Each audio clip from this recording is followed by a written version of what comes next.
everyone, welcome back to my YouTube channel, that is Learn with Akshita. Today we are going to discuss class 5th May, chapter 1 in English, that is Boundless Nature. So let's start. Unit 1, Boundless Nature. Activity 1, pre-task. Nature is boundless in its rich resources. यानी कि natural resources बहुत ज़्यादा rich है मात्रा में, बहुत ज़्यादा natural resources पाए जाते हैं दुनिया में. कौन कौन से ऐसे नेचुरल रिसोर्सेज हैं उसके बारे में भी यहाँ बताया गया है. Man uses this resources to create wonder. हम इंसान ये सारे रिसोर्सेज यूज़ करते हैं एंड इसका यूज़ करके हम नई नई चीज़ों का इनोवेशन करते हैं. Identify these natural resources and discuss their usefulness. हमें ये सारे नेचुरल रिसोर्सेज के बारे में कुछ कुछ लाइनें हमें डिस्कस करनी होगी एंड क्या क्या नेचुरल रिसोर्सेज दिए गए हैं हम उसका नाम भी देखने वाले हैं. सबसे पहला तो यहाँ बॉक्स में हमें सन दिखाई दे रहा है एंड सनलाइट दिखाई दे रही है एक्चुअली. तो ये कौन सा नेचुरल रिसोर्सेज है? सन यानी कि सनलाइट. इसका यूज़ क्या है? हम सोलर कुकर का यूज़ कर सकते हैं, सोलर एनर्जी को यूज़ कर सकते हैं. कैसे? अगर हम सोलर पैनल डलवा दें अपने घर पे तो हम फ्री में इलेक्ट्रिसिटी का यूज़ कर पाते हैं. फिर आती है विंड एनर्जी यानी कि विंडमिल एनर्जी, जिससे हम इलेक्ट्रिसिटी प्रोड्यूस कर सकते हैं. ये जो विंडमिल के जो ये पंखे होते हैं वो बहुत ज़्यादा स्पीड से घूमते हैं, उससे क्या होती है? लाइट प्रोड्यूस होती है. फिर हमारे पास है water resources and water resources के बारे में तो हम सबको मालूम ही है कि कहाँ कहाँ हम यूज़ करते हैं इसको. अब हम आगे की तरफ बढ़ते हैं. एक्टिविटी 2 में क्या लिखा है? Read the following passage carefully. ये हमें कुछ पैसेज दिया हुआ है, इसको हमें केयरफुली रीड करना होगा एंड इसके बाद इसके कुछ क्वेश्चन आंसर भी होंगे तो उसके बारे में हम डिस्कस करेंगे. ये किस चीज़ के बारे में पैसेज है? वो है ऑरेंज के बारे में. ऑरेंज यानी कि जो हम फ्रूट खाते हैं. Nobody knows exactly from where the orange came. किसी को नहीं पता कि ऑरेंज फ्रूट है वो कहाँ से आया था, लेकिन इसमें एक दो चीज़ें मेंशन करी गई हैं. वो क्या है कि साउथ ईस्ट एशिया जो है उसको फर्स्ट होम कहा जाता है ऑरेंज का. यानी कि बहुत साल पहले साउथ ईस्ट एशिया में शायद से ग्रो होना शुरू हुआ था ऑरेंज, इसलिए उसको फर्स्ट होम बोला गया है इधर. बट आज की तारीख में ये हर जगह ग्रो होता है. कौन कौन सी जगह पे? जहाँ भी वार्मर पार्ट्स हैं यानी कि जो भी गरम गरम प्रदेश हैं वहाँ पे ऑरेंज ज़्यादा पाए जाते हैं. वार्मर यानी कि क्या? गरम प्रदेश जो है. The Greeks and Romans knew about the orange. जो ग्रीक्स एंड रोमन के लोग हैं उनको ऑरेंज के बारे में पहले से ही मालूम था. It is possible that the orange was carried from India to Western Asia and then Europe. हो सकता है कि ऑरेंज सबसे पहले इंडिया में पाए गए थे, फिर उसके बाद वेस्टर्न एशिया में उसको भेजा गया एंड लास्टली यूरोप में उसको भेजा गया. Today the orange is most important fresh fruit in the international market. आज की अगर हम बात करें, आज के टाइम की बात करें तो ऑरेंज सबसे ज़्यादा इम्पॉर्टेंट फ्रेश फ्रूट माना जाता है इंटरनेशनल ट्रेड के समय. ऑरेंज कितने टाइप के बताए हैं? तो यहाँ पे 3 टाइप के हमें ऑरेंज बताए गए हैं. 3 चीफ काइंड्स ऑफ ऑरेंजेस. सबसे पहला कौन सा बताया गया है? एक स्वीट और कॉमन ऑरेंज जो कि मीठा होता है एंड कॉमनली अवेलेबल है. एक सबसे पहला वो बताया गया है. दूसरे कुछ टाइप का ऑरेंज होता है, वो होता है मैंडेरिन ऑरेंज. मैंडेरिन ऑरेंज है. एंड लास्टली कौन सा ऑरेंज है? सोर और बिटर ऑरेंज यानी कि कड़वा और जो खट्टा हो वो. अब क्या बोला गया है? जो स्वीट ऑरेंज है वो सबसे ज़्यादा इम्पॉर्टेंट ऑरेंज है क्योंकि वो सबसे ज़्यादा कॉमनली अवेलेबल है एंड हम लोग यही खाना प्रेफर करते हैं. It is after 3 years that the trees bear fruits. यहाँ क्या लिखा है कि 3 साल के बाद ऑरेंज के जो फल हैं वो हमें मिलते हैं. It is after 3 years. Trees में 3 साल के बाद हम फ्रूट्स को देख पाते हैं कि वो फुल्ली ग्रोन हो गए हैं. An interesting kind of sweet orange is called blood orange. Sweet orange को और क्या बोलते हैं? blood orange. Sweet orange, common orange या blood orange अगर एग्जाम में आए तो तीनों का मतलब सेम है. Its pulp is deep red in color. Sweet orange, common orange and blood orange जिसको भी बोला गया है उसका जो अंदर का गूदा है यानी कि पल्प जो है वो किस कलर का होता है? वो डीप रेड कलर का होता है. ये कहाँ पे पाए जाते हैं? ये मेडिटेरियन रीजन में पाए जाते हैं. ये The temple is an orange with a thin loose skin. It is a mixture of the mandarin and the sweet orange. ये क्या है? मिक्सचर है दोनों का, mandarin and sweet orange का. आगे पढ़ते हैं. द सोर orange is grown almost everywhere especially in Spain.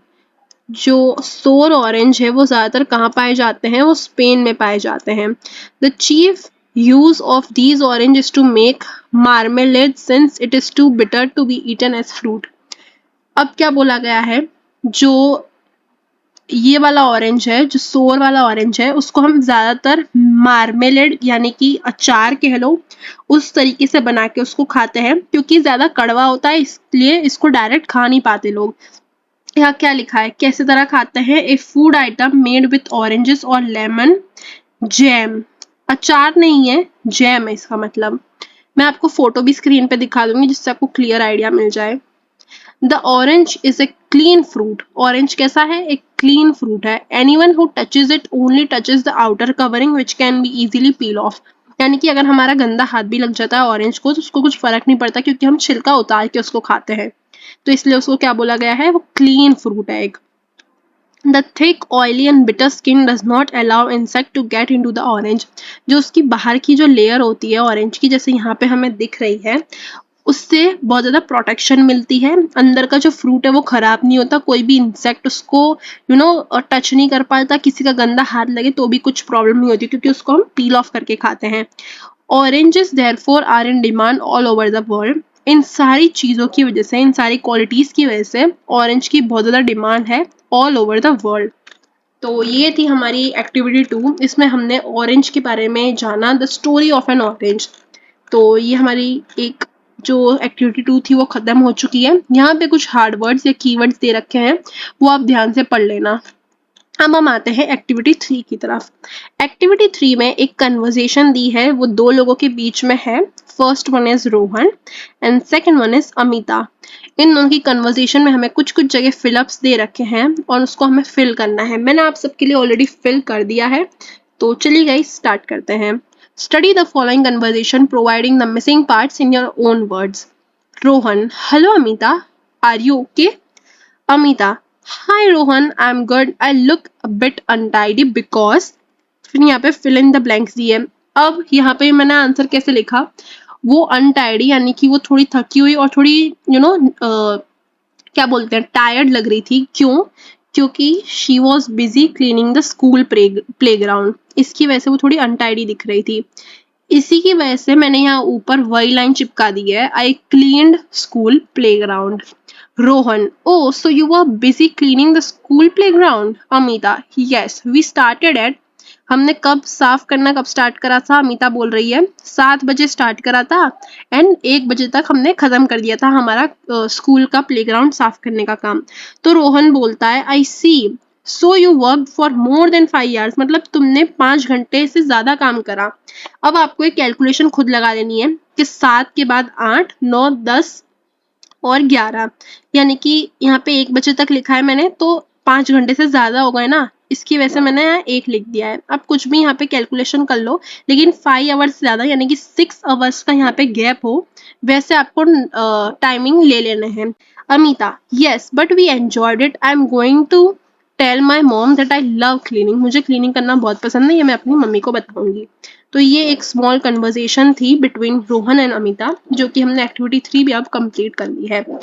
ये एक्टिविटी में आपको जो हमने ये आगे बात पढ़ी, इन लोगों का कन्वर्सेशन पढ़ा, वो आपको रीराइट करना है, यानी कि अपना पॉइंट ऑफ व्यू से आपको पूरा कन्वर्सेशन लिखना है। ये एक्टिविटी कुछ खास काम की नहीं है, इसकी वजह से मैं इसको स्किप करा रही हूँ। अगर आप चाहें तो आप कर सकते हैं। Now let's move forward to activity 5। Activity 5 में हमें कुछ क्वेश्चंस दिए हैं एंड उसका हमें आंसर करना है। First one is MCQ. It is believe that the first home of the orange was south East Asia. Orange का फर्स्ट होम कौन सा कहलाता था? South East Asia. ये हमने ऊपर भी देखा है, मैं आपको दिखाती हूँ। ये रहा, फर्स्ट होम कौन सा था? South East Asia. ये ऑरेंज का फर्स्ट होम है एंड यही हमारा एमसीक्यू था। ये रहा, complete the sentence, fruit begins to appear after 3 years। फ्रूट कब हमें दिखते हैं? ऑरेंज जो फ्रूट है वो कितने साल बाद दिखता था? ये हमने यहीं ऊपर कहीं पढ़ा था अभी थोड़ी देर पहले। ये रहा, it is after 3 years that the tree bear fruits. यानी कि फ्रूट्स ऑरेंज जो है वो कितने साल बाद ग्रो होते हैं? तो आफ्टर 3 years। सेकेंड क्वेश्चन क्या है, the Mediterranean orange is called blood orange as it's deep red in colour. Mediterranean orange को ब्लड ऑरेंज भी कहा जाता है, क्यों? अब इसका हमें रीजन बताना है, वो हमने यहाँ पढ़ लिया है। क्यों बोला जाता है? क्योंकि वो डीप रेड इन कलर होता है, इसका पल्प जो है, इसका जो गूदा है अंदर का, वो डीप रेड कलर का होता है, इसकी वजह से। तो हमारी एक्टिविटी 5 भी कंप्लीट हो चुकी है। Now let's move forward to activity 6। Activity 6 में यहाँ पे हमें हमारे फेवरेट वेजिटेबल जो है उसके बारे में हमें कुछ डिस्क्रिप्शन लिखना है। जो हमारा कोई भी फेवरेट वेजिटेबल हो सकता है, जैसे लेडीज फिंगर हो गया यानी कि भिंडी हो गई, या फिर आलू हो गया, टमाटो हो गया, कुछ भी हो सकता है। इट्स अप टू यू कि आपका पर्सनल वेजिटेबल कौन सा है। मेरा पर्सनल वेजिटेबल पोटैटो है, तो मैंने उसके बारे में लिखा है, उसका डिस्क्रिप्शन लिखा है, उसका टेस्ट कैसा होता है, शेप कौन सा होता है, कलर क्या है उसका, कहाँ पे पाया जाता है, कौन सा रीजन में सबसे ज़्यादा ग्रो होता है, उसकी सब्जी या फिर उसको कैसे करा जाता है, वो हेल्थ के लिए कैसे बेनिफिशियल है। ये सारे पॉइंट्स आपको इस पैराग्राफ में लिखने हैं। आपको यहाँ पे लाइन कुछ प्रोवाइड करी है, वहां पे आपको ये सारी डिटेल्स लिखनी होंगी। ये सारे क्वेश्चंस दे रखे हैं, वन बाय वन आप इसको आंसर कर सकते हो इन पैराग्राफ फॉर्म, या फिर पॉइंट वाइज भी लिख सकते हो। मैंने जो आज के लिए फेवरेट वेजिटेबल चूज करा है वो है पोटैटो, तो मैं आपको पढ़ पढ़ के समझा देती हूँ। My favourite vegetable is potato. It comes in different sizes from small to medium to large. ये मैंने यहाँ का लिया साइज का, वो हर एक साइज में आता है, छोटे भी आते हैं, थोड़े मीडियम साइज के भी आते हैं, लार्ज साइज के भी पोटैटो अवेलेबल है। अब उसका शेप कैसा है? शेप है राउंड, गोल होते हैं पोटैटो। अब इसका कलर कैसा होता है? पोटैटो का कलर होता है brown. Potatoes are grown in almost all state of India including Himachal Pradesh, Punjab, Uttar Pradesh, Madhya Pradesh, Gujarat, Maharashtra, Karnataka, West Bengal, Bihar and Assam. यानी कि क्या, जो पोटैटो है वो हर एक स्टेट में ग्रो होता है। एक्सट्रीमली वर्सेटाइल, यानी कि how do you like to cook and prepare, यानी कि आपको कैसे पसंद है, जो पोटैटो है वो आप कैसे बनाते हो। तो वो एक्सट्रीमली वर्सेटाइल है, यानी कि पोटैटो सिर्फ हेल्दी नहीं है, वो हर एक चीज में डलता है। वो वर्सेटाइल है, यानी कि वो सब्जी में भी डलता है, उसको रॉ तरीके से भी खा सकते हो, भेल में डाल सकते हो, बहुत सारे यूजेस है पोटैटो के। Not only potatoes are healthy but they are also delicious and versatile. Potatoes can be prepared in many ways including boiled, bake, steam. However, frying potatoes may dramatically increase their calories content if you use a lot of oil. यानी कि यहाँ क्या बोला गया है, potatoes जो हैं उसको आप बहुत अलग अलग तरीके से यूज कर सकते हो। आप बॉईल करके यूज करो, बेक कर सकते हो, स्टीम कर सकते हो, अलग अलग चीज़ों में डाल सकते हो, समोसा बना सकते हो, सब्जी बना सकते हो, बहुत सारी चीज़ें हैं। लेकिन अगर आप पोटैटो को फ्राई करते हो तो वो हेल्दी नहीं होगा। ये वाला जो क्वेश्चन था ना कि वो आपके लिए, जो आपको पसंद है वेजिटेबल, वो आपके लिए हेल्दी है या नहीं, तो इसका जवाब मैंने यहाँ लिखा है कि अगर हम पोटैटो को फ्राई करते हैं तो वो हमारी कैलोरीज इंक्रीज कर सकता है। क्यों? क्योंकि उसमें ऑयल ज़्यादा खींचेगा। अगर हम फ्राई करेंगे किसी भी वेजिटेबल को तो वो ऑयल खींच लेगा अपने अंदर, तो हमारे लिए वो नुकसानदायक है। अगर हम ऐसे ही उसको खा रहे हैं तो चलेगा, जैसे बॉयल खा लिया या बेक कर दिया, स्टीम कर दिया, तब सही है। लेकिन अगर हमने उसको फ्राई करके यूज करा तो वो अनहेल्दी हो सकता है। ये सारे हमने क्वेश्चन आंसर कर दिए हैं। आप इसी की तरह, जैसे मैंने पोटैटो लिया है वैसे आप लेडीज फिंगर का ले सकते हो, या फिर अगर आपको दूधी पसंद है, बॉटल गार्ड पसंद है, करेला पसंद है, या फिर कोई और आपको वेजिटेबल पसंद है तो उसके बारे में आप इधर लिख सकते हो। Now let's move forward to activity 7। अब एक्टिविटी 7 में क्या बोल रहा है कि हमें कुछ डायलॉग दिए हुए हैं, उसका एक एग्जाम्पल भी हमें दिया है। ब्रैकेट में जो एग्जाम्पल है उसी की तरीके से हमें सारे वर्ड में, उसी तरीके से हमें सारे वर्ड को कन्वर्ट करना होगा। जैसे कि हमें एक बार दिया है प्राउड, तो उसमें जो फिल इन द ब्लैंक्स थी उसमें आंसर क्या लिखा? प्राउडली। अगर हमें लिखा है लाउड तो हम क्या लिखेंगे? लाउडली, यानी कि एल वाई लास्ट में लगा देना है हर एक वर्ड के। अब हम एक बार जो हमें इंस्ट्रक्शन दी हुई है वो भी हम पढ़ लेते हैं। सम वर्ड्स से how something is done. Complete the dialogues below with the form of the words in the brackets. One has been done for you. एक हमें बता दिया गया है। A foreigner was sitting in local farm. The farmer was showing him around the farm. We have the biggest fruit in the world, the foreigner said proudly. Are oranges look like footballs. Oranges जो है वो football की तरह दिख रहे हैं, यानी कि इतने बड़े बड़े हैं। He continued loudly, what about bananas then? The farmer asked curiously. They are as big as towers. जो बनाना है वो टावर की तरह बिग बिग है, यानी कि बहुत बड़े बनानास हैं। Replied the foreigner quickly. As he was talking, he accidentally stumbled over a watermelon. Walk carefully, the farmer remarked cleverly. You just step on a grape. यानी कि वो एक सार्केस्टिक वे में बोला। क्यों? क्योंकि जो ग्रेप्स था वो इतने बड़े थे जैसे कोई वाटरमेलन हो। वो सार्कास्टिक वे में बोला था। तो ये एक पैराग्राफ था। यहाँ पे हमें कुछ फिल इन द ब्लैंक्स दे रखे थे, उसको हमें कंप्लीट करना था। ये जो फॉर्म में दिया है उसी की तरीके से हमें सारे कंप्लीट करने थे। जैसे कि एक्सीडेंट हो गया तो एक्सीडेंटली एल वाई लगा देना है, सारे में एल वाई लगा देना है।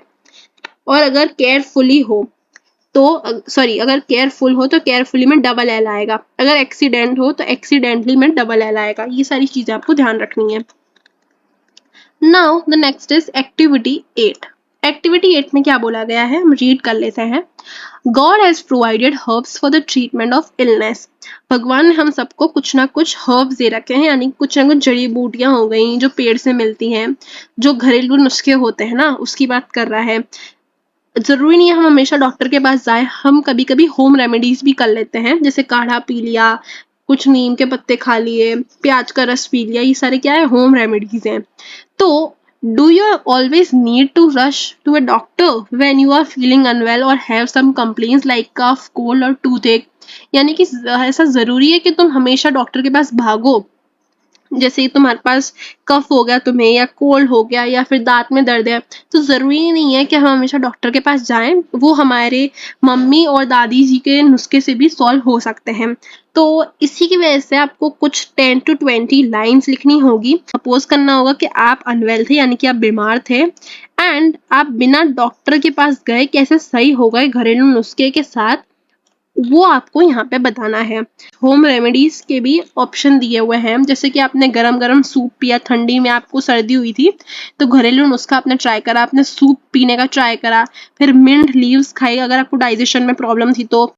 क्लव ऑयल फॉर टूथ एक, यानी कि आपको दांत में दर्द था तो आपने लौंग का तेल दांत में लगाया तो आपका कैसे सही हो गया दर्द बिना डॉक्टर के पास गए हुए। ये सारे आपको पॉइंट्स यहाँ पे लिखने होंगे। दिस इज सेल्फ एक्सप्लेनेटरी, तो आप घर पे जाके होमवर्क में आप ये एक्सरसाइज करके लाएंगे, क्योंकि आप गूगल पे से भी कर सकते हैं, आपकी मम्मी या दादी की भी आप इसमें हेल्प ले सकते हैं। तो चलिए आगे हम बढ़ते हैं।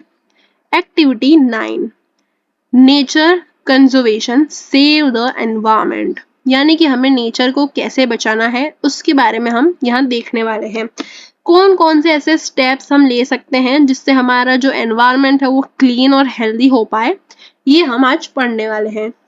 Cleaning up the environment may seem big too a problem, but if everyone plays their role, then the world would become a cleaner place. अगर हम सब अपना योगदान दें towards conservation of our natural resources, towards conserving our environment, तो ये सारा कुछ easy हो सकता है, या बहुत जल्दी जल्दी हम सब कुछ ठीक कर सकते हैं। The steps here can lead to clean and healthy environment for a better living. Join an environment groups, यानी कि हमें यहाँ पे कुछ steps बताए गए हैं, 7 steps हैं यहाँ पे, जो कि हम फॉलो करें अगर हम हमारे डेली रूटीन में, तो हम बहुत ज़्यादा हमारा एनवायरनमेंट को सेव कर सकते हैं। अगर आपको एनवायरनमेंट के बारे में और ज़्यादा जानकारी चाहिए तो मैं आई बटन पे एक वीडियो का जो प्लेलिस्ट है वो मैं लिंक कर दूंगी। मैंने उसमें अच्छी तरह समझाया है एनवायरनमेंट क्या होता है, नेचुरल रिसोर्सेज कौन कौन से होते हैं, फिर उसके अंदर हम हमारा रोल, इंडिविजुअल का जो रोल होता है वो कैसे हम कंजर्व कर सकते हैं हमारे नेचुरल रिसोर्सेज को। तो वैसी मैंने वीडियोस बनाई है, उस प्लेलिस्ट का मैं लिंक डिस्क्रिप्शन में भी दे दूंगी एंड आई बटन पे भी डाल दूंगी, so you can check that out अगर आपको मोर इन्फॉर्मेशन चाहिए सिलेबस के अलावा भी। तो चलिए हम स्टार्ट करते हैं। सबसे पहला स्टेप हम क्या रख सकते हैं, रिसाइकल। रिसाइकल करिए हर चीज को, यानी कि कोई भी चीज आप यूज कर रहे हैं तो उसको रिसाइकल करिए। जैसे कोई आपका कपड़ा था वो बिगड़ गया, फट गया, तो उसको पोछे में करिए। पोछा अगर खराब हो गया तो उसको ऐसे झाड़ पोछ करने में भी आप यूज कर सकते हैं। तो हर चीज को आप रिसाइकल करिए, एक बार में फेंकिए मत। हर चीज का ज्यादा से ज्यादा उपयोग करिए जब तक वो खराब ना हो जाए पूरी तरीके से। फिर कंजर्व एनर्जी। कंजर्व एनर्जी का क्या मतलब है? अगर कोई लाइट पंखा खुला रह गया है तो उसको बंद करिए। अगर कोई भी जगह नल खुला हुआ है, पानी वेस्ट हो रहा है, तो आप चेक करिए कहीं कुछ ऐसा तो नहीं है जिससे हम पानी को सेव कर सकते हैं, कहीं पाइप में लीकेज तो नहीं है, तो हम जल्दी से जल्दी उसको फिक्स करवाएं। यूज अर्थ फ्रेंडली प्रोडक्ट्स, यानी कि हमें ऐसे प्रोडक्ट यूज करने हैं जो कि इको फ्रेंडली हो, जो हमारे एनवायरनमेंट को हार्मफुल ना हो। ऐसे कौन कौन से चीजें हैं? जैसे कि अगर हम टूथब्रश को यूज कर रहे हैं तो वो हम इको फ्रेंडली करें, यानी कि पेड़ से बना हुआ, बैम्बू से बना हुआ हम टूथब्रश यूज करेंगे तो उसमें फायदा होगा, उसमें प्लास्टिक का यूज नहीं होगा, केमिकल्स का यूज नहीं करा गया होगा। हम हमारी एनर्जी जो है, हमारी जो चीज़ों की एनर्जी है उसको कंजर्व करें। फिर हम कंपोजिटेबल बैग्स यूज़ करें। हम प्लास्टिक की थैलियाँ यूज़ ना करें, क्योंकि प्लास्टिक जो है वो बहुत ज़्यादा टाइम लेती है उसको डिस्ट्रॉय करने में। डिग्रेडेशन जो प्रोसेस होता है उसका, उसमें बहुत ज़्यादा millions and billions of year लग जाते हैं प्लास्टिक को डिस्ट्रॉय करने में। तो हम पेपर से बने बैग का यूज़ करें या फिर कपड़े से बने बैग का यूज़ करें तो वो हमें फ़ायदेमंद रहेगा। स्टे एक्टिव, ये हमारा फोर्थ स्टेप है। स्टे एक्टिव यानी का क्या मतलब है? हमें जागरूक नागरिक की तरह हमें सोचना है हमारे एनवायरनमेंट को कंजर्व करने के लिए। फिफ्थ स्टेप क्या है? यूज ए बाइसिकल। अगर हम कहीं भी जा रहे हैं तो बाइसिकल का ज़्यादा से ज़्यादा यूज़ करें। हमें हमारे जो नेचुरल रिसोर्सेज हैं, पेट्रोल हो गया, डीजल हो गया, गैस हो गई, ये सारे कैसे हैं? ये सारे बहुत ही ज़्यादा वैसे रिसोर्सेज हैं जो नेक्स्ट फ्यूचर जनरेशन के लिए हो सकता है अवेलेबल ना हो। यानी कि ये सारे रिसोर्सेज को क्या बोला जाता है? नॉन रिन्यूएबल रिसोर्सेज, जो कि बहुत टाइम लगते हैं फिर से रिन्यू होने में, फिर से बनने में। तो अगर हम बाइसिकल का यूज करेंगे तो दो फायदे हैं। एक तो हम हमारे नेचर को सेव कर रहे हैं, सेकंड क्या यूज है कि हम हमारी बॉडी को एक्टिव रख रहे हैं। सिक्स स्टेप क्या है? Have a neighbourhood clean up, यानी कि सब आपके आसपास के जो पड़ोसी हैं वो सारे मिलके क्लीन करें रोड को। ये भी एक बहुत अच्छा स्टेप होगा। हम हमारी अगर रोड को क्लीन रखेंगे तो हमारे आजू बाजू गंदगी भी नहीं होगी। सेवेंथ एंड लास्ट स्टेप क्या बोलता है? Donate toys, books, CDs that you don't want any more. Seven step क्या है कि जो आपके टॉयज हैं या सीडीज हैं पुरानी, या कोई पुरानी बुक्स हैं जो आप अब पढ़ते नहीं हो या जिस टॉय से खेलते नहीं हो, उसको डोनेट करना सीखो। उससे क्या होगा कि लोग कम प्रोडक्ट बाय करेंगे। अगर प्रोडक्ट कम बाय करेंगे तो कम प्रोडक्शन होगा उसको, और कम प्रोडक्शन होगा तो जो नेचुरल रिसोर्सेज हैं उनका भी कम यूज होगा। अगर हमें मालूम हो तो जो टॉयज बनते हैं वो ज्यादातर प्लास्टिक के बनते हैं, तो प्लास्टिक का भी कम उपयोग होगा, क्योंकि अगर हम वो टॉयज यूज नहीं कर रहे हमारे, तो अच्छा है घर में पड़े हुए हैं। इससे तो अच्छा है कि हम किसी को डोनेट कर दें, उसके काम आ जाएगा वो चीज, एंड प्लास्टिक का भी कम उपयोग होगा वो टॉयज बनने में। तो ये सारे स्टेप्स थे, 7 स्टेप्स थे towards conserving our natural resources. ये सारे स्टेप हम फॉलो कर सकते हैं। अब हम आगे चल के देखते हैं क्या दिया है आगे। Activity 10. The area around your school has problem of cleanliness like garbage dumpings, barren land, kacha road or traffic issues. Form group of students with a leader each and conduct a campaign to clean up the place. Write a report for your school magazine. यानी कि क्या आपके school के आसपास क्या है? गंदगी बहुत ज़्यादा है, गार्बेज डंपिंग होती है, या फिर इधर उधर कचरा फेंक देते हैं, सूखे पड़े हुए हैं लैंड पूरे के पूरे, कोई घास नहीं है, कुछ पेड़ नहीं है, एकदम गर्मी सी लगती है। फिर कच्चे रोड हैं, ट्रैफिक का भी बहुत ज़्यादा इशू है, कुछ रूल्स एंड रेगुलेशन नहीं है। तो आप क्या करो, स्कूल में एक कैंपेन कंडक्ट करो फॉर क्लीनलीनेस प्रोग्राम के लिए, एंड ये सारी चीज़ें आप अपनी स्कूल मैगजीन में रिपोर्ट की तरीके से आप लिखो। इस activity can not be done here in online mode. तो ये एक्टिविटी आपकी होमवर्क होती है, या फिर अगर आपके स्कूल में कराएं तो that is well and good. And इसी के साथ हमारा चैप्टर होता है खत्म। I hope you guys understood this chapter. मैं 5th स्टैंडर्ड के लिए भी और भी वीडियोस डालने वाली हूँ, so you can subscribe to my channel given below. And मैं 4th क्लास के लिए भी डालती हूँ, एंड 6th क्लास की मैंने अभी हिंदी का भी स्टार्ट करा है, so you can check out those playlist to.